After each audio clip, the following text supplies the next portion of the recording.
pivotalworks.com. Email them, get a special discount, sales@pivotalworks.com. Full range of 2-stroke and 4-stroke pistons and replica.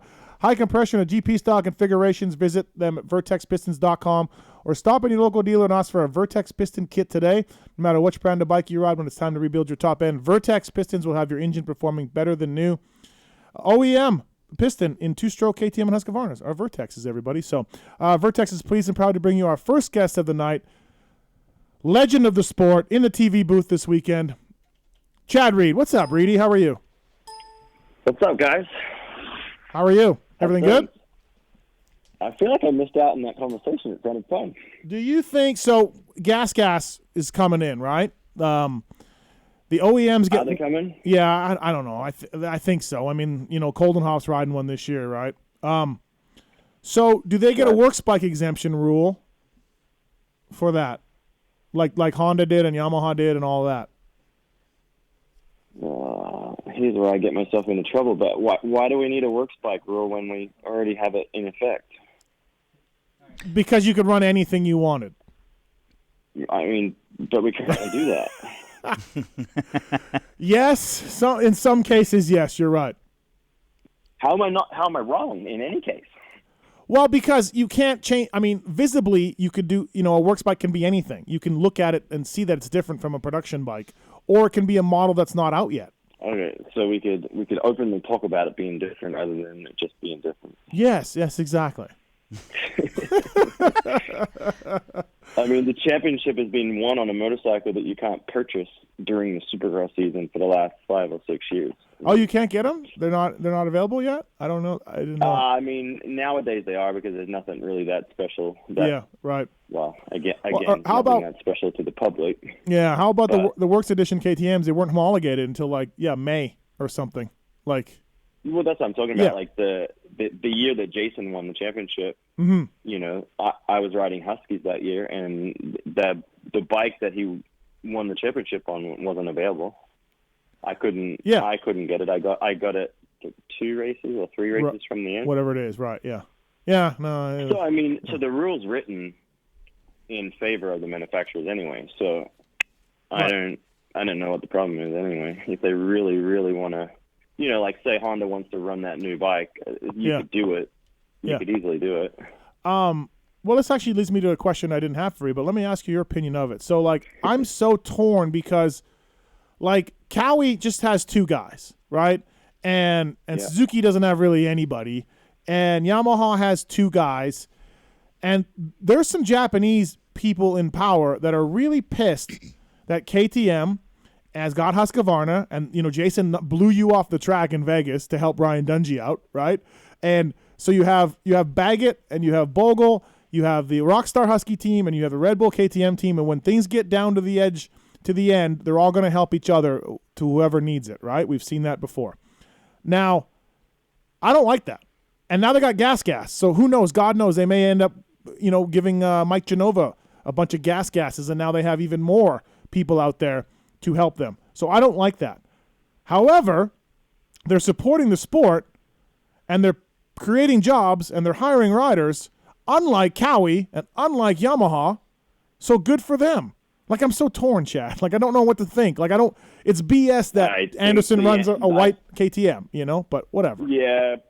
Personally, I think that the later of the conversation is all that matters. I mean, they're spending money. It doesn't matter if the bike's white, orange, or red. I think they're spending money. They're allowing jobs. They're creating jobs. I say, my hat's off to them. Okay. I think that all these other manufacturers crying about it, then spend money. Yeah. No, and that's where I'm at. Easy. Yeah, that's where I'm at. Yeah. And one time, Bruce at Cowie told me, hey, we pay that guy to win, and he pointed to Eli's bike, and that's our guy. I mean, Cowie can't even support the United States and the motocross nations. So yeah, I just draw the line there. I know I'm kind of torn. 702-586-7857. You got a question for Chad Reed, the Mountain Motorsports Honda rider.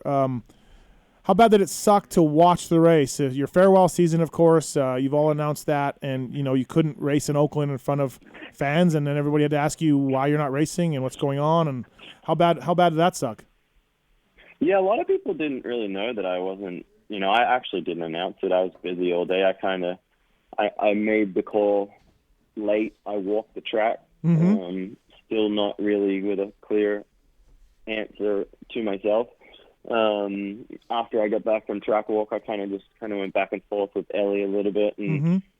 I made that was when I made the call to not race. So then, so I didn't really announce it to the world. I just kind of went to work, and Yeah. signed as many autographs as I could. And, normally I would be a busy racing day, and I kind of just took my time and spent with my VIPs and things like that. So I didn't take to social media on it. I think Ellie made a post, but that was it. Mm-hmm.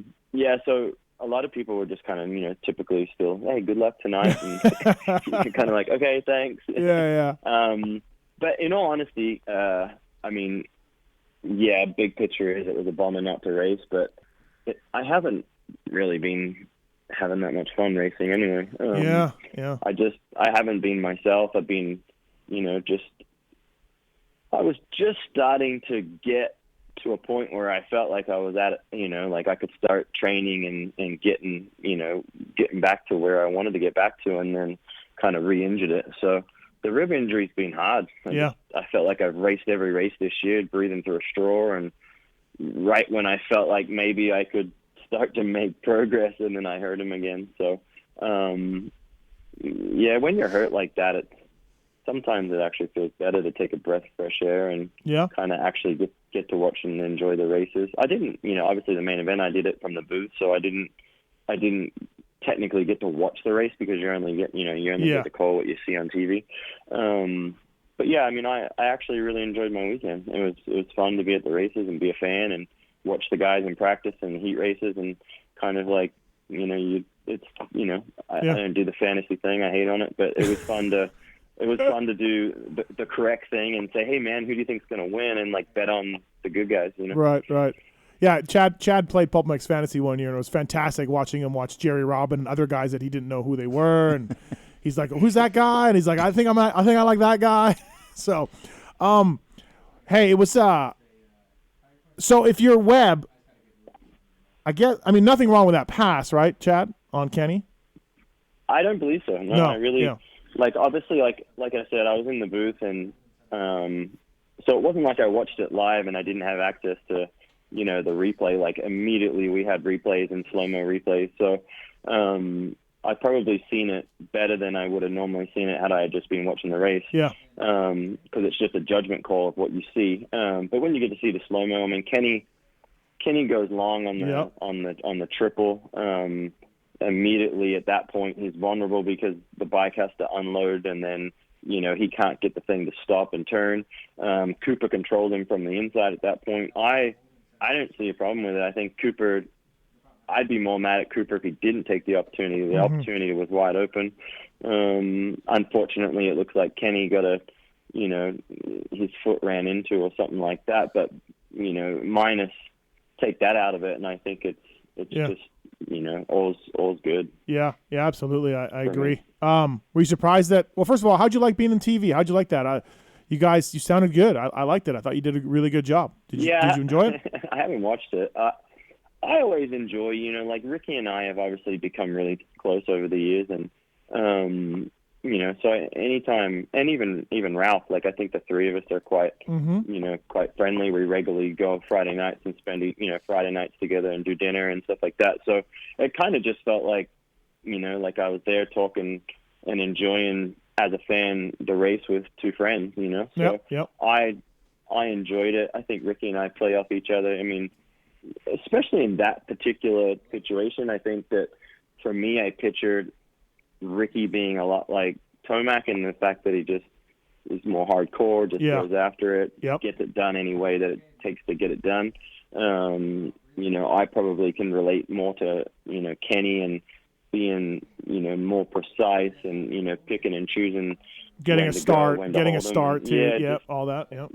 Yeah. So it was kind of funny to have that little, that feeling as well. It was a good race to watch, actually. I think that it's always fun to watch Eli when he's on like that. And Kenny Kenny wasn't far off either. It just seemed like maybe the last 5 laps Kenny had a little struggle there, but other than that, I thought Kenny rode a great race too. It's going to be really good for those two guys going forward. Like you said, they are contrast in styles a little bit.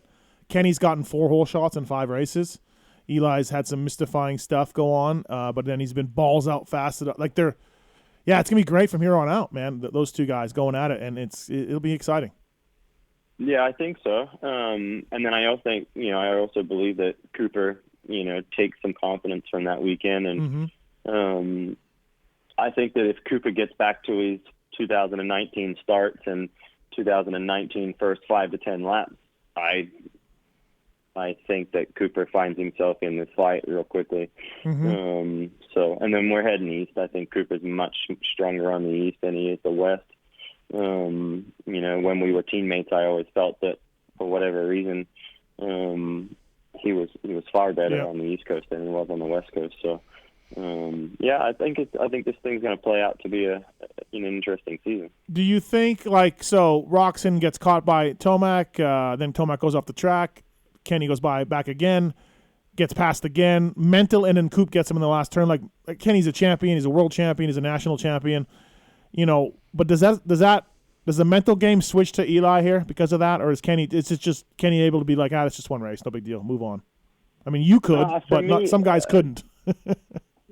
Yeah, for me, I look at the bigger picture. I think the bigger picture is the two guys you're talking about have come up short 8 times now, or whatever the number is. The guy who was second this weekend, I think, is the dangerous one. I think he has, when he has starts like he did last year and gets confidence, he's the dangerous one in my opinion. The ability to ride a motorcycle, Kenny and Eli are unbelievable and fun to watch. And someone needs to stop Eli. He's got 29 wins now, so he's catching me. he's coming up, man. so someone's going to put a stop to that. But I think just from the outside looking in and what I watched last year and what I've seen year after year, those guys are unbelievably at getting the job done, and they're fun to watch. But the bigger picture is going to probably be the fun one to watch play out. Wow, that's interesting that you said that. Yeah, for me, I think Tomac's in a better position. I would put him as a favorite right now. He's catching fire. He doesn't have any. Anaheim 1 was his weirdo race, but so yeah, you're saying Coop is the dangerous one. That's interesting. Yeah, should be good to watch. Go ahead. Hey, Chad, it's Randy with Michelin here. Earlier you mentioned you said you just haven't been having fun this year. And question on track. Yeah. I'm having a blast with the fans and interaction. Yeah, the fan support and I feel like I've really embraced that part of it. And that's been really fun. So I want to make that clear. Understood. And where I was headed with that question was just that. If you're not having fun on the track, is it because you truly are championship mentality from day one? I think you're one of the most strong-willed and stubborn and championship-minded riders out there, right? Every time you go to the track, I think you're going out there to win. At least you have been throughout your entire career, and I think Carmichael has spoken to that before, and they could quote beat you down, and you never took that beating. You just took it as you're coming back stronger the next week.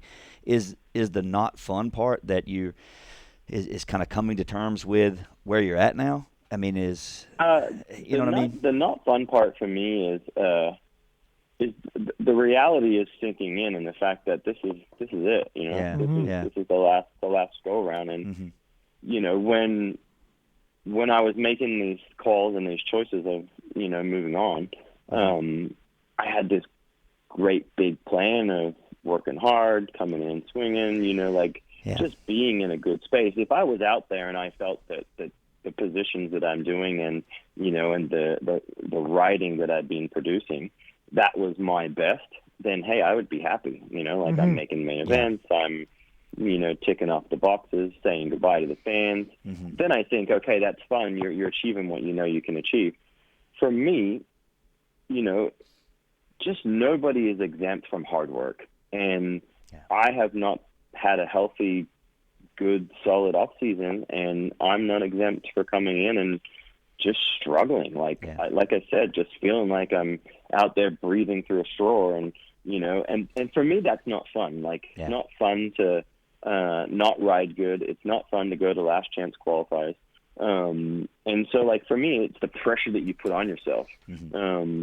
I never saw myself there, and it's like the reality is these guys they're great riders. They're they can all get the job done over a short period on the racetrack. So that's probably just why I'm not having fun, because you envision more than what's really happening, and so you feel this need to want to be better, and you wish that there was a button that you could press that would just fast forward and get you right to where you need to get to. But that button, after 22 years of professional Supercross, I still haven't found that button. So I just think that it's reality. It is what it is, and that sometimes is really hard to accept. And so I would probably just say that it's just that knowing that each weekend is the last time you'll probably race that event. Maybe a favorite, maybe not. It doesn't matter. You just want to show up and feel good. And so that's really, sitting out this past weekend kind of allowed me to just kind of take it in, enjoy the weekend without the negative side of the racing, and then just really being focused. Today I was at I went to 2 different things for therapy, and I just have full focus on trying to get well and get back to 100% so that I can, have a performance on the racetrack that I feel proud about. Okay. That makes sense. Because at the end of the day, it's not about anyone else other than me. Like it's my decision to step away, and it's my expectation that is actually the hardest to live up to.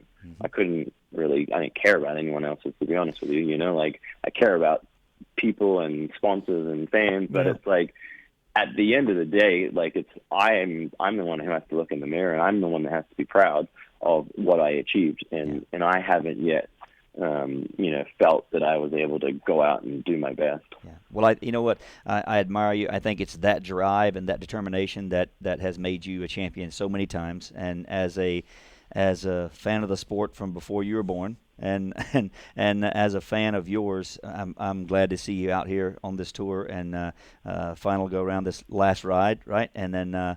And I hope that the ribs are good for San Diego, because I know you love that place. Yeah, San Diego's. Yeah, one of my favorites coming up, and I have some special gear and helmet and things like that. And that's probably why, like sometimes you think, oh, it's just easy to sit on the sidelines. But man, it really is difficult, especially like a San Diego race. It's I'm the winningest rider there. It's obviously a special one. They're doing some throwback gear for me, and so each weekend is a special one in its own way, and you want to just show up with a smile and be able to be the best you can be. And sometimes I'm probably not great at accepting that you're not at your very best at that moment. Yeah. Well, I mean, you're great on this show. You got a lot of fans, so it's good for us at the Pulp Show to have you on here, and I've been wanting to have you on here, and I'm like, he's got to be so fucking miserable. I don't want to ask him to come on the show. You know what I mean? Like at the last round, like the fast few rounds. I'm just like, I can't call him. I can't text him to come on the show because he's got to be so mad right now out there in doing whatever. You know what I mean? Because I know you. And I'm just like, I'm going to wait till I'm going to wait. And it's like, that's getting easy. Like it's like you're mad for a short period of time, and then it's just like you kind of have to just acknowledge what it is. It's like, like again, I go back to if I had felt that the off season went to plan and all these kinds of things, and then this was the position that I was riding around in, then hey, you have to be happy because that's your everything. But I want to, and I guess probably that's what I'm excited, because I still have that drive to want to. Barnett's building me a track this week in North Carolina. So I'll have a track that's close. I've been, driving an hour and a half, an hour and 45 minutes, so you're spending 3+ hours in a day in a car. And so I just think that I've made choices over the last couple of weeks to put me back in a better place. And so I'm excited to spend this week in California and then go back to North Carolina and get to work and yeah, just make myself happy again. We almost had Chad in studio tonight. We were talking about it, kicking the idea around and getting him up here. Yeah, but he had meetings. if I didn't have to meet with Lamborghini tomorrow, I'd be there. Yeah, that would have been a lot of fun. Hey, so we were talking about Ferrandis, and you heard him getting booed, right? This weekend for nothing on Faulkner, and obviously the Christian Craig thing. People weren't happy about that. We were talking about it, and I'm like, look, like it's if an American had done that, it wouldn't have been a problem. It's two things: one, he's a foreigner, and two, he's a French foreigner at that. Because I told people, like, look, Chad got booed early on against Ricky. Ricky was the guy. Chad came in. You were aggressive, Chad, at times, and nothing over the line. But you would get booed. There was some, and people started to come back around you, like 05. I feel like 06. People were starting to get on your side and realize you were here to stay. But go ahead.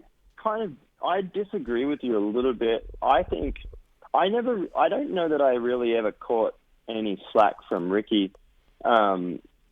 Maybe later, like 06-ish, when Ricky was on his last run. I got more boos with James, I think, because Ricky was really where I disagree with you is everything they're doing to Ferrandis, I've seen him do to Ricky. Pastrana, right? Yeah, like 02 and 03, Ricky could not do anything correct. Yes. He was kind of like the hero. He took down everybody's hero, Jeremy.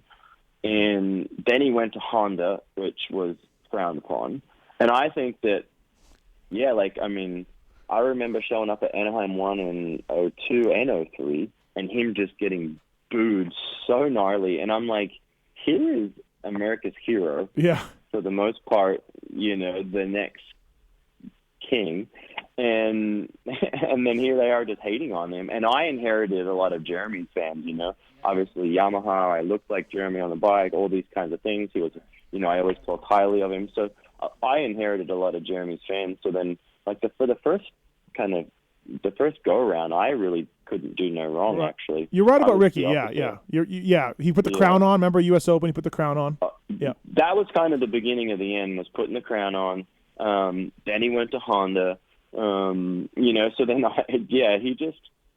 he had to kind of really change everybody's way of thinking when he went to, and that's the power of a Roger DaCosta, which is insane to me, is that, he went to Roger's team and then Roger basically did damage control for him, and next minute he was God again. Yeah. And he got a fuel penalty and somehow didn't have to do anything. He just got out of it. He just said, I'm not going to race. And they said, oh, don't worry about it.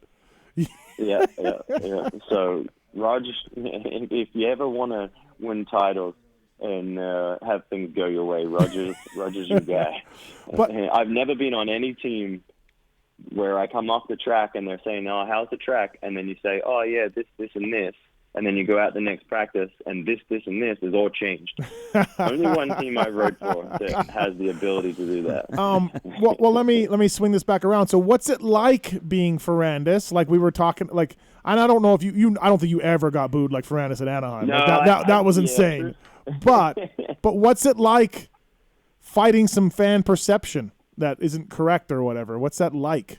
Well, and I think that it's probably more powerful today than what it was even 12, 15 years ago. Mm-hmm. Because nowadays, not only do you hear it in the stadium so back, 03, 04, 5, 6, you really only had to listen to it on Saturday nights. Yeah.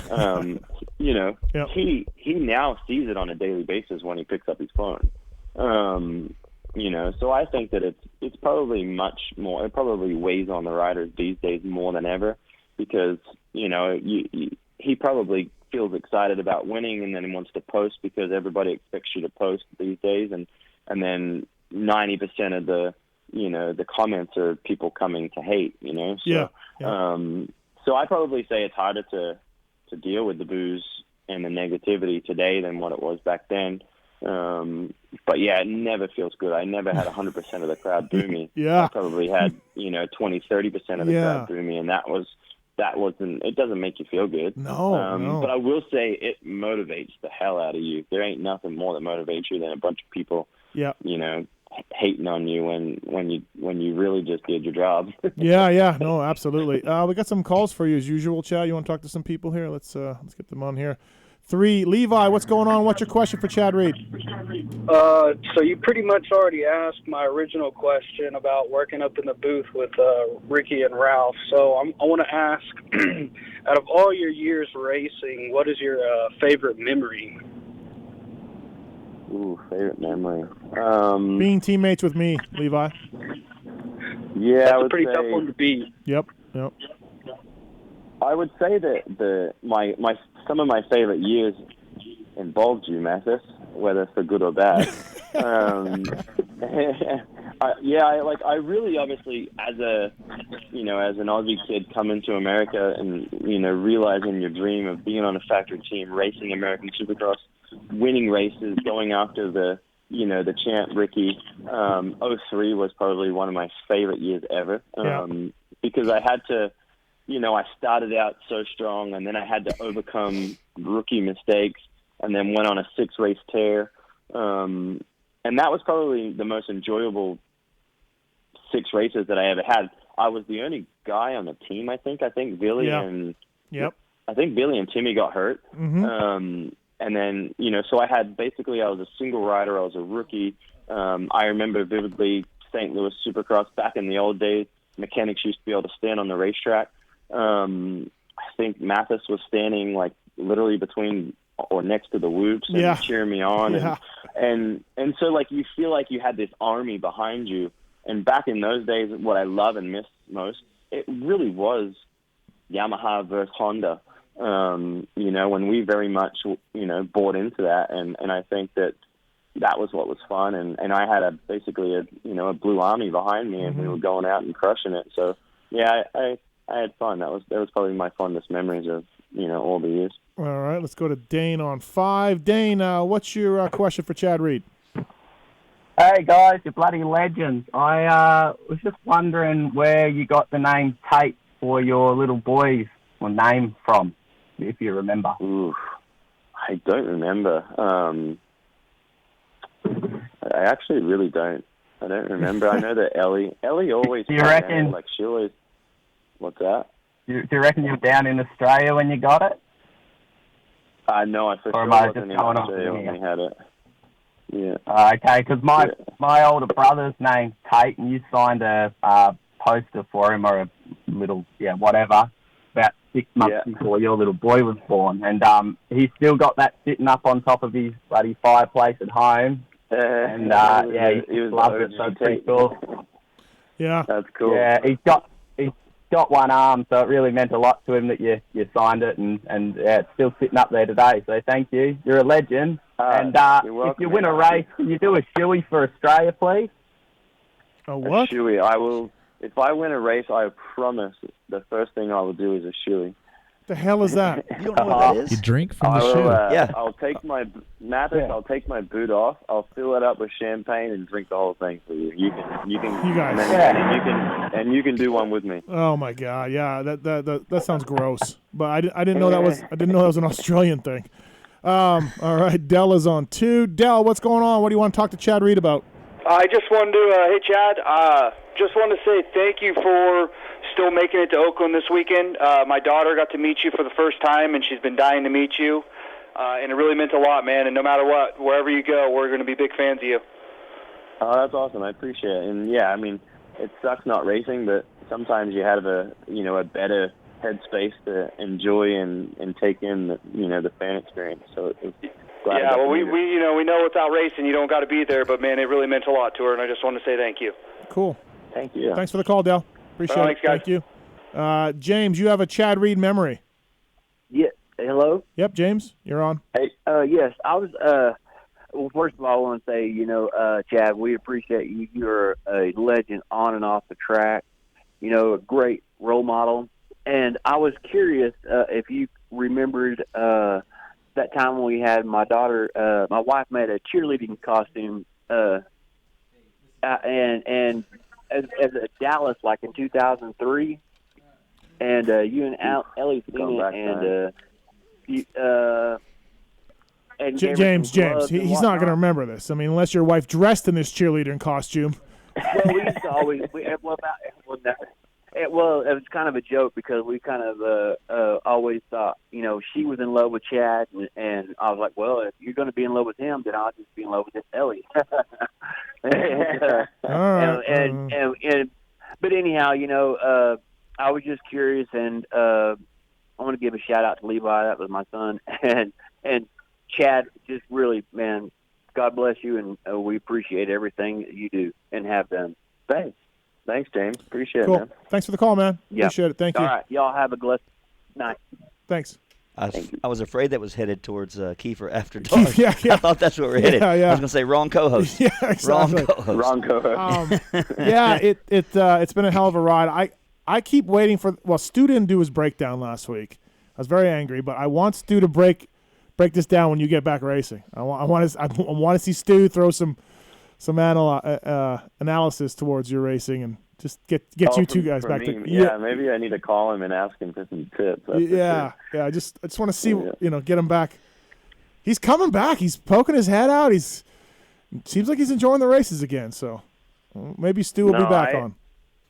Yeah, I'm working on something too. I gotta reach out to him. Actually, I got a cool plan if he'll participate. You got to melt down the internet. In other words. Yeah, it'd be fun. Hey Chad, just make sure you get a guy with a steady hand with the camera. That's all I ask. Yeah. Right. Yeah.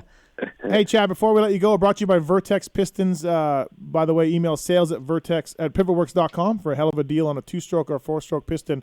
Before we let you go, Chad, I saw you up here in Vegas driving Lambos, and we know you talked about your meeting you're going to have, and that's something that you love, that car racing. Do you have any plans for 2021 that way, or is that what you're working on now, and you want to pursue that, I'm guessing? Yeah, absolutely. Yep. And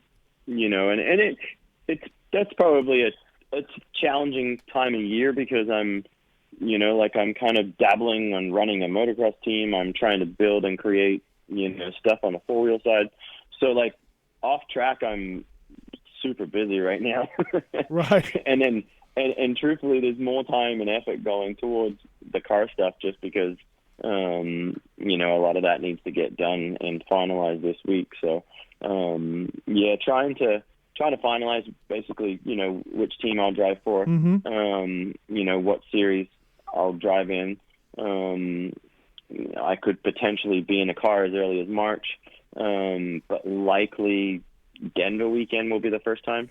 Just trying to figure out, I haven't, they're working on the schedule to see if I can double duty it. So okay. Maybe there's a race Denver weekend. So it's, and then the first race for cars is in Alabama. So I might be able to double duty it and kind of go in, practice the car, qualify the car, and then go to the Supercross and then come back and race the car. Wow, that'd be awesome. That'd be cool. So that'd be a busy weekend. Yeah. Poor Dan. Yeah, I am. Hashtag poor Dan. Well, Dan probably he'll have the easiest job. He'll just be staying in Denver probably. But I think, for me, the 4-wheel thing is, it's the priority. It's the next thing that I need to, make happen. I really, really enjoy that and having fun with it. And then results obviously are quite good as well. So, but like anything, you got to find money and sponsors. And obviously I have, CBDMD and Mountain Motorsport and some other, other things like that. So now we're just, you're kind of it's hard because you're double dipping a little bit. You go, okay, well, this is what you're paying for on the motorcycle thing. Now I need this much for the car thing. So it's a challenge, but I think that we can make it happen. And in the coming weeks, I'll have an announcement on what my driving schedule is going to be like in 2020. Oh, cool. Awesome. Yeah. Looking forward to that. We got to get you in studio here before you wrap it up. Maybe after Vegas Supercross. I got to work it out. We'll figure it out. But it'll be fun. Yeah. Try to people would get love in it. Studio and Yeah, So, absolutely. Well, actually, hey. I think what? I might be in and out of Vegas more often. So. Yeah, there we go. Make it work. Well, thanks, man. Thanks for coming on. I know you're not having the year you want. I know you're not having the year you wanted to, but I appreciate the time coming on. And yeah, let's get healthy. Let's get back into the mix and enjoy the last hurrah, man. Thanks, man. I appreciate it. Thanks, guys. All right, see you later. That's Chad Reed, everybody. Brought to you by VertexPistons.com. Yeah, like I said, I've wanted to get him on. Mm-hmm. Our listeners love him. He's a friend of mine, and I'm just like, I can't text this guy after what he's going through. Like, so this weekend he didn't race. I'm like, okay, cool. I'll get him on because he's got to be so miserable. Yeah, and that's why, and I maybe didn't do a good job asking it, but that's what I was assuming he meant when he said he wasn't having fun. He's not having fun on the track because that guy he races to win, right? So acceptance of where he's at, and again, like he said, coming in not healthy, not prepared, just compounds the situation of